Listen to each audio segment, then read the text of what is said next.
लोग, स्वागत है आप सभी का इंडिया के सबसे प्यारे से प्लेटफॉर्म पीडब्ल्यू लिटिल चैंप पर। मैं हूं आपका दोस्त होस्ट और फिजिक्स मेंटर आलोक चौबे। बच्चा लोग, cheat seat series 20 minutes 1 chapter, और आज हम लोग क्लास 7 का ये एक बहुत इंपॉर्टेंट सा चैप्टर है जिसका नाम है लाइट। इसको ओनली 20 मिनट्स में कवर करने वाले हैं, बहुत कम समय है। चलिए फटाफट स्टार्ट करते हैं। यहां पर कंप्लीट चैप्टर, कंप्लीट मतलब पूरा चैप्टर कवर करेंगे सिर्फ 20 मिनट में। फटाफट स्टार्ट करते हैं। सबसे पहले व्हाट इज लाइट? तो light is a form of energy which enable us to see this beautiful world around us. यानी लाइट एनर्जी का एक फॉर्म है जिसकी मदद से हम अपने आसपास की खूबसूरत सी दुनिया को देख पाते हैं। जैसे अभी आप मुझे देख रहे हैं, जैसे मैं आपको देखूंगा, आपके कमेंट को देखूंगा आफ्टर दिस लेक्चर। तो ये क्या है? लाइट की वजह से पॉसिबल हो पा रहा है। अगर कहीं पर अंधेरा है, इसका मतलब क्या है? वहां पर लाइट की एब्सेंस है। अंधेरा कुछ नहीं होता है, बस अंधेरा होता है एब्सेंस ऑफ लाइट। अंधेरा इज एब्सेंस ऑफ लाइट। अगर लाइट प्रेजेंट नहीं है तो उसको ही हम उसको ही क्या कह देते हैं? अंधेरा कह देते हैं। और अगर कहीं पर लाइट प्रेजेंट है मतलब वहां पर उजेला है, और उजाला है तो हमको वहां पर प्रेजेंट चीजें दिखाई देंगी, और अंधेरे में चीजें हमको दिखाई नहीं देती हैं। तो लाइट क्या है? एनर्जी, ऊर्जा का एक फॉर्म है। Light is a form of energy which produce the sensation of vision in our eyes. आपने देखा होगा रात के समय जब हमको चीजें दिखाई नहीं देती हैं तो हम क्या करते हैं? टॉर्च का इस्तेमाल करते हैं। अपने व्हीकल की हेडलाइट को ऑन करते हैं। टॉर्च के सामने भी क्या होता है? एक हेडलाइट ऑन। ट्रेन के सामने भी एक हेडलाइट लगी होती है, रात के समय वो ऑन हो जाती है ताकि ट्रेन के ड्राइवर को रात के समय ट्रैक पर दिख सके कि कुछ है तो नहीं, और फिर वो ट्रेन स्मूथली चलती है। ठीक है बच्चा, तो ये तो बात हो गई लाइट की। अब लाइट की कुछ प्रॉपर्टी की बात करें तो लाइट जो है वो always travel in a straight line. यानी आप अगर एक स्ट्रेट पाइप लेते हैं और स्ट्रेट पाइप में से इस कैंडल को देखने की कोशिश करेंगे तो आपको ये कैंडल दिखाई दे जाएगी, क्योंकि लाइट जो है हमेशा स्ट्रेट पाथ में ट्रेवल करता है। बट अगर आप उस पाइप को बेंड कर दें तो आप इस कैंडल को नहीं देख पाएंगे। आप इस कैंडल को नहीं देख पाएंगे, और इस एक्सपेरिमेंट को चाहे तो आप घर पे परफॉर्म करके देख लीजिएगा। यहां से हमको क्या निष्कर्ष पता चला कि light always travel in a straight line. Light always travel in a straight line. अच्छा चलो अब मुझे यह बताओ, लाइट किस प्रॉपर्टी को क्या कहते हैं? लाइट की इस प्रॉपर्टी को क्या कहते हैं? लाइट हमेशा स्ट्रेट पाथ में ट्रेवल करता है, and this property of light is known as dash dash dash. मैं आपको एक वर्ड बता देता हूं, रेक्टिलिनियर। रेक्टिलिनियर, इसके बाद डैश डैश डैश। फटाफट सब कुछ फिल कर दो, आगे बढ़ते हैं। और एक बहुत ही इंपॉर्टेंट फिनोमिना होता है लाइट से रिलेटेड, उसको हम जरा समझते हैं कि ये क्या होता है। देखो बच्चा, यहां पर क्या है? एक पॉलिश्ड रिफ्लेक्टिंग सरफेस है, पॉलिश्ड स्मूथ सरफेस है, बिल्कुल पॉलिश्ड चिकनी स्मूथ सरफेस है। ठीक है, इसको मैं लिख देता हूं। ये एक स्मूथ सरफेस है। स्मूथ बोले तो बहुत ज्यादा चिकनी, बहुत ज्यादा चिकनी स्मूथ सरफेस है। अब यहां पर बच्चा एक कोई लाइट सोर्स है। ये एक लाइट सोर्स है। लाइट सोर्स मतलब इसके पास अपनी खुद की लाइट है, और ये लाइट को एमिट कर रहा है। ये लाइट को एमिट कर रहा है, तो यहां से लाइट रे ट्रेवल करते हुए आएगी, और आकर जब इस पॉलिश सरफेस से टकराएगी तो इससे टकराने के बाद इस सरफेस को ये क्रॉस करके दूसरी साइड नहीं जाएगी।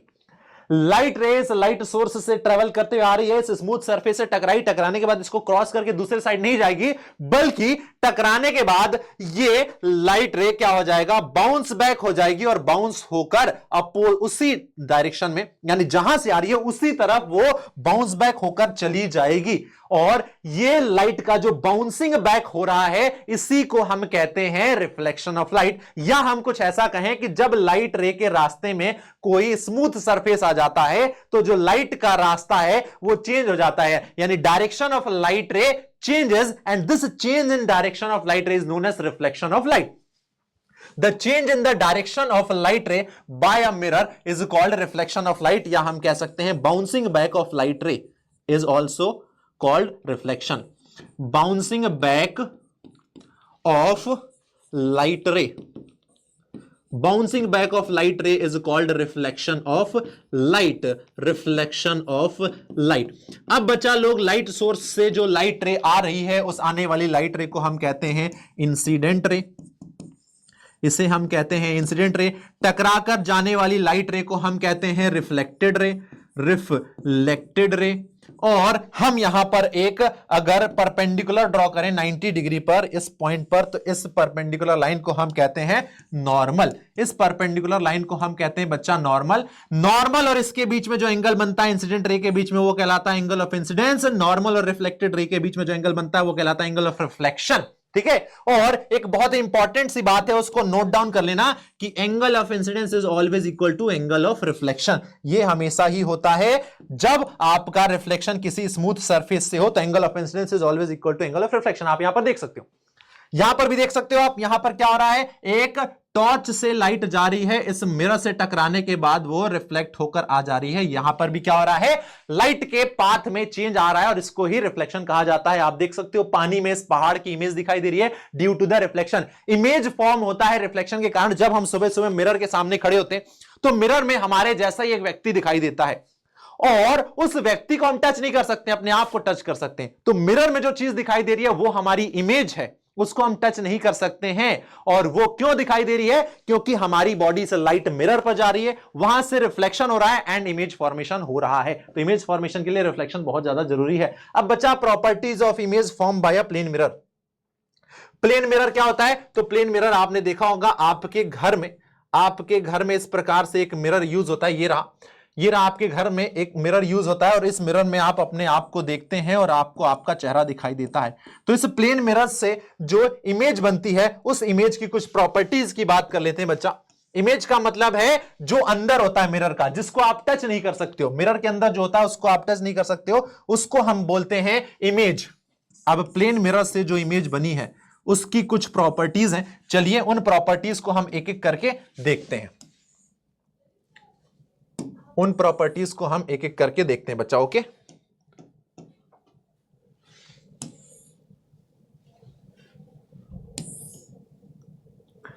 क्या क्या होती हैं वो प्रॉपर्टीज। तो सबसे पहले प्लेन मिरर से जो इमेज बनती है वो इमेज होती है इरेक्ट। इरेक्ट का मतलब क्या है, इरेक्ट का मतलब है बेटा अप का अप, डाउन का डाउन। ये एक मिरर रखा हुआ है, अगर इसको हम ऑब्जेक्ट कह रहे हैं तो इस ऑब्जेक्ट का जो इमेज बनेगा वो कुछ ऐसा ही होगा। ऐसा ही होने का मतलब क्या है, देखिए इसमें हेड कहां है, ऊपर है, तो इसमें भी हेड ऊपर ही होगा। इसमें लेग कहां है, नीचे है, डाउन है, तो इमेज में भी जो लेग होगा वो कहां, डाउन ही होगा। यानी अप का अप, डाउन का डाउन बनता है, उस चीज को कहते हैं इरेक्ट। दूसरा, जो इमेज बनती है वो लेटरली इन्वर्टेड होती है, लेटरल इन्वर्जन होता है। प्लेन मिरर से बनने वाली इमेज में लेटरल इन्वर्जन होता है। लेटरल इन्वर्जन का मतलब क्या है बच्चा, जो लेफ्ट होता है ऑब्जेक्ट का इमेज में वो राइट साइड चला जाता है। जो ऑब्जेक्ट में राइट साइड होता है वो इमेज में लेफ्ट साइड चला जाता है। ये लेटरल इन्वर्जन होता है।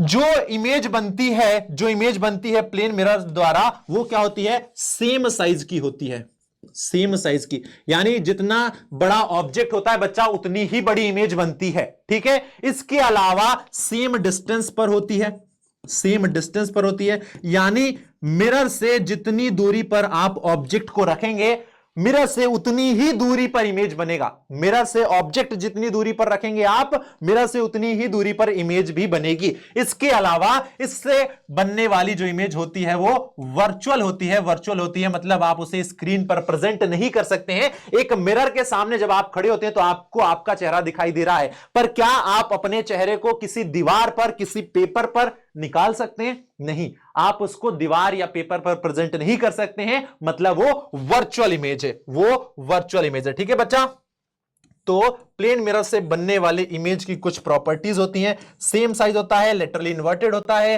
इरेक्ट होता है, वर्चुअल होता है एंड सेम डिस्टेंस पर होता है। देखिए फटाफट यहां पर मैंने लिख भी दिया है, an image form by a plane mirror is erect and same size as the object. The image form by the plane mirror is at a same distance behind the mirror as the object in front of it. In the plane mirror, right appear left and left appear right। और इस change को कहा जाता है बच्चा, इस change को कहा जाता है लेटरल इन्वर्जन। इस चेंज को कहा जाता है लेटरल इन्वर्जन। ठीक है, तो ये होती है प्लेन मिरर से बनने वाली इमेज की कुछ प्रॉपर्टीज। आगे बढ़ते हैं और बात करते हैं रियल इमेज। तो रियल इमेज जिसको आप स्क्रीन पर प्रेजेंट कर सकते हैं, जैसे एक कॉनकेव मिरर है हमारे पास। ये बच्चा हमारे पास एक कॉनकेव मिरर है, कॉनकेव मिरर है। अब देखो, जब इस कॉनकेव मिरर पर लाइट रेज आएंगी, तो लाइट रेज आकर इस कॉनकेव मिरर से टकराएंगी, तो वो टकराने के बाद एक कॉमन पॉइंट से होकर पास होती हैं, जिसको फोकस कहते हैं। यानी इस पॉइंट पर जो भी यहां पर डिस्टेंट ऑब्जेक्ट होगा उसकी इमेज यहां पर बन जाएगी। यानी यहां पर अगर आप कोई पेपर लगा देते हैं, कोई स्क्रीन लगा देते हैं, तो उस पेपर पर, स्क्रीन पर इस ऑब्जेक्ट का इमेज बन जाएगा। यानी एक ऐसा इमेज जिसको आप किसी स्क्रीन पर प्रेजेंट कर सकते हैं, उसको रियल इमेज कहा जाता है। Formed on a screen, an image formed on a screen is called real image. और एक ऐसी स्क्रीन जिसको आप स्क्रीन पर नहीं बना सकते उसको वर्चुअल कहेंगे। Image form by a plane mirror could not be obtained on a screen and such an image is called virtual. जैसे प्लेन मिरर में इमेज बन रही है, आप उसको किसी पेपर या दीवार पर नहीं बना सकते, वो आपकी वर्चुअल इमेज है। ओके, दो टाइप के कर्व मिरर होते हैं। कर्व मिरर, देखिए कर्व मिरर में बच्चा अगर हम बाहर वाली सरफेस को पॉलिश कर दें, अगर हम बाहर वाली सरफेस को पॉलिश कर दें और अंदर वाली सरफेस से रिफ्लेक्शन हो, तो इस टाइप के मिरर को कहा जाता है कॉनकेव मिरर। कॉनकेव मिरर, बाहर वाली सरफेस को पॉलिश किया है, अंदर वाली सरफेस से रिफ्लेक्शन हो रहा है। और अगर हम उल्टा कर दें, अंदर वाली सरफेस को पॉलिश कर दें, बाहर वाली सरफेस से रिफ्लेक्शन हो, तो इस टाइप के मिरर को कहा जाता है बच्चा कॉन्वेक्स मिरर। Convex mirror. तो आपके जो स्फेरिकल मिरर होते हैं दो टाइप के होते हैं। There are two type of spherical mirror, two types of spherical mirror. और वो क्या होता है, तो एक होता है कॉनकेव मिरर, दूसरा होता है कॉन्वेक्स मिरर। आप देख सकते हैं। अब देखो यहां पर क्या होता है बच्चा, यहां पर जब लाइट रेज आकर टकराती हैं, यहां पर जब लाइट रेज आकर टकराती हैं इस कॉनकेव मिरर पर, तो वो लाइट रेज टकराने के बाद, वो लाइट रेज टकराने के बाद एक कॉमन पॉइंट से होकर पास होती हैं। वो लाइट रेज इस मिरर से टकराने के बाद एक कॉमन पॉइंट से होकर पास होती हैं। ठीक है, तो यहां पर देखो क्या हो रहा है, सारी लाइट रेज आ रही हैं दूर दूर से, और सारी लाइट रेज टकराने के बाद एक सिंगल पॉइंट पर आकर मिल गई। यानी इस मिरर ने क्या किया, सारी लाइट रेज को कन्वर्ज कर दिया एक सिंगल पॉइंट पर। और इसीलिए जो कॉनकेव मिरर होता है इसको हम कन्वर्जिंग मिरर कहते हैं। कन्वर्जिंग मिरर कहते हैं। कन्वर्जिंग का मतलब है सबको एक जगह मिला रहा है, पास पास ला रहा है। कन्वर्जिंग का मतलब है पास पास लाना, पास पास लाना। ये सारी लाइट रेज को पास पास ला रहा है। वहीं पर अगर बात करें कि जब एक कॉन्वेक्स मिरर पर लाइट रेज आती हैं, कॉन्वेक्स मिरर पर लाइट रेज आती हैं और आकर टकराती हैं, तो टकराने के बाद क्या होता है बच्चा, वो लाइट रेज क्या होती हैं, वो लाइट रेज वहां से फैल जाती हैं। वो लाइट रेज वहां से फैल जाती हैं। यानी ये लाइट रे आकर टकरा रही है, इस कॉन्वेक्स मिरर से टकराने के बाद ये फैल गई। और फैलने का मतलब है जो कॉन्वेक्स मिरर है वो एक डाइवर्जिंग मिरर होता है। डाइवर्जिंग मिरर, डाइवर्जिंग का मतलब क्या है बच्चा, फैलाना। डाइवर्जिंग का मतलब होता है फैलाना। यानी इस पर सारी लाइट रे जो आकर गिरती हैं, ये क्या कर देता है, उस लाइट रे को फैला देता है। ये कॉन्वेक्स मिरर उस लाइट रे को फैला देता है। ठीक है, चलो आगे बढ़ते हैं और अब हम बात करते हैं कॉनकेव मिरर से बनने वाली इमेजेस के बारे में। तो देखिए कॉनकेव मिरर से कुछ ऐसी इमेज बनती है। कैसी इमेज बनती है, वो इमेज जो होगी वो ऑब्जेक्ट से छोटी भी होगी, ऑब्जेक्ट से बड़ी भी होगी। वो इमेज जो बनेगी वो आपकी रियल भी होगी, वर्चुअल भी होगी। वो इमेज इरेक्ट होगी एंड इन्वर्टेड भी होगी। यानी image form by concave mirror can be smaller और larger in size than the object. The image also be real और वर्चुअल, एंड साथ ही साथ इरेक्ट एंड वो इन्वर्टेड होती है। इरेक्ट का मतलब सीधा सीधा, इरेक्ट का मतलब ऑब्जेक्ट ऐसा रखा है, इमेज भी ऐसी बनी।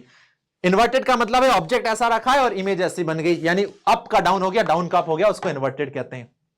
ठीक है, तो ये देखो रियल इमेज बन रही है, यहां पर वर्चुअल इमेज बन रही है। तो आपके कॉनकेव मिरर से हर टाइप की इमेज बन जाती है। रियल वर्चुअल बनती है, आपकी बड़ी छोटी बनती है, इन्वर्टेड एंड इरेक्ट भी बनती है। कॉन्वेक्स मिरर की बात करें बच्चा, तो convex mirror always form upright and upright image बनाता है। कॉन्वेक्स मिरर जो होता है वो अपराइट इमेज बनाता है, यानी वो हमेशा इरेक्ट इमेज बनाता है, वो कभी भी इन्वर्टेड इमेज नहीं बनाता है। और साथ ही साथ कॉन्वेक्स मिरर क्या होता है, एक लार्जर एरिया को कवर करता है, यानी बड़े एरिया का अगर हमको इमेज फॉर्मेशन करवाना है तो हम कॉन्वेक्स मिरर का इस्तेमाल करते हैं, और यही कारण है कि हमारे जो व्हीकल्स होते हैं उनमें कॉन्वेक्स मिरर लगाया जाता है, ताकि वो हमारे पीछे के बड़े से ट्रैफिक को क्या करेगा, एक छोटे से मिरर के अंदर दिखा देगा, और इसमें हमेशा जो इमेज है वो कैसी बन रही है, अपराइट बन रही है, यानी कार आपको बिल्कुल सीधी दिखाई देगी। अगर आप कॉन्वेक्स की जगह कॉन्केव इस्तेमाल करें तो कार उल्टी होकर आपकी तरफ आ रही है, टायर ऊपर है और वो कार नीचे, आप डर जाएंगे। इंसान आ रहा है, उसकी मुंडी नीचे और पैर ऊपर, आप डर जाएंगे। इसलिए कॉन्केव का इस्तेमाल ना करके कॉन्वेक्स का इस्तेमाल किया जाता है। Concave mirror are also used as side mirror in automobiles to help the driver to see the traffic behind them. Concave नहीं, ये कॉन्वेक्स होता है बच्चा, ठीक है। चलो, अब इसके बाद लेंस क्या होता है, तो लेंस एक ट्रांसपेरेंट ग्लास होता है। ट्रांसपेरेंट ग्लास होता है जिसमें दो सरफेस होती हैं, और दो में से एटलीस्ट एक सरफेस कैसी होती है, तो वो स्फेरिकल होती है। तो एक लेंस आपको ऐसा दिखाई देगा, या फिर हो सकता है एक लेंस ऐसा हो जिसमें दो सरफेसेस होती हैं, या फिर हो सकता है एक लेंस ऐसा हो बच्चा, और उन दो में से एटलीस्ट एक सरफेस कैसी होनी चाहिए, स्फेरिकल होनी चाहिए। तो lens are a piece of transparent glass bounded by at least one curved surface and light can pass through them, और लाइट उसमें से आसानी से पास हो सकती है। यहां पर ये जो लेंस है इसको बोला जाता है कॉन्वेक्स लेंस। कॉन्वेक्स लेंस की पहचान क्या है बच्चा, कि ये सेंटर में मोटा है और एजेस पर पतला है।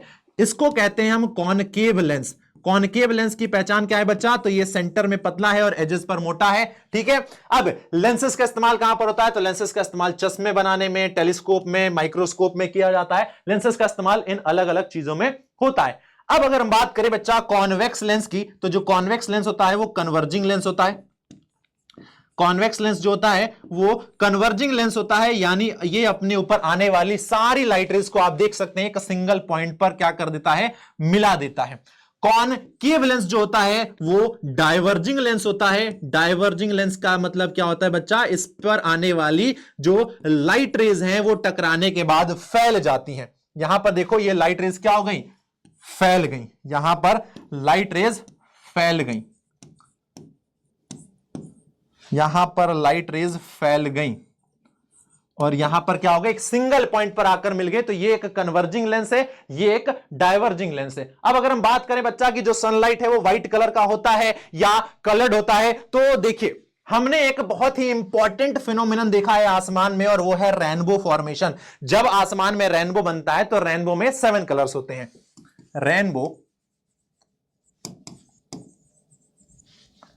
रेनबो में 7 कलर्स होते हैं, और रेनबो में ये 7 कलर्स कौन कौन से होते हैं, तो इन 7 कलर को कहा जाता है विबग्योर, VIBGYOR। अब बच्चा देखो रेनबो में 7 कलर्स दिखाई दे रहे हैं, और ये 7 कलर्स कौन कौन से हैं, तो मैं इनको एक बार लिखता हूं। ये 7 कलर्स हैं violet plus indigo plus blue plus green plus yellow plus orange plus red. ये 7 कलर होते हैं एक रेनबो में। बट अगर हम बात करें भाई रेनबो कब बनता है, तो जब बारिश होती है और सन से सनलाइट आती है, सन से सनलाइट आती है, और जब वो वाटर ड्रॉप पर एक गिरती है तो फिर वाटर ड्रॉप क्या कर देता है, रेनबो का फॉर्मेशन करता है। बट बच्चा जो सन से लाइट आ रही है वो तो व्हाइट कलर की होती है, सन से आने वाली सनलाइट व्हाइट कलर की होती है, और ये व्हाइट लाइट एक वाटर ड्रॉप पर गिरने के बाद 7 कलर्स में टूट जाता है। इसका मतलब जो व्हाइट कलर है वो इन 7 कलरों से मिलकर बना हुआ है। Combination of these 7 colour gives us white colour. तो व्हाइट कलर 7 कलरों से मिलकर बना होता है, ठीक है बच्चा। अब जब ये व्हाइट कलर आकर गिरता है वाटर ड्रॉपलेट्स पर, तो ये व्हाइट कलर अपने 7 कंपोनेंट्स कलर में टूट जाता है और रेनबो का फॉर्मेशन होता है, ठीक है। तो अब आपको पता चल गया सनलाइट कैसा है, व्हाइट कलर का है, बट वो व्हाइट कलर 7 कलरों से मिलकर बना हुआ है। क्लियर है। तो इसी के साथ हमारा ये जो चैप्टर है इसको हमने तो कर लिया फिनिश, लाइट नामक चैप्टर हमने फिनिश कर लिया। और आप लोगों ने देखा कि हम इस चीट सीट सीरीज में हर एक चैप्टर को 20 मिनट में कवर कर रहे हैं, यानी आपके सारे कॉन्सेप्ट को रिवाइज करवाने फटाफट। तो फटाफट सब कुछ रिवाइज कर लो और एग्जाम की तैयारी को एकदम बूस्टअप कर दो, क्योंकि एग्जाम में बढ़िया नंबर लाने हैं। चलिए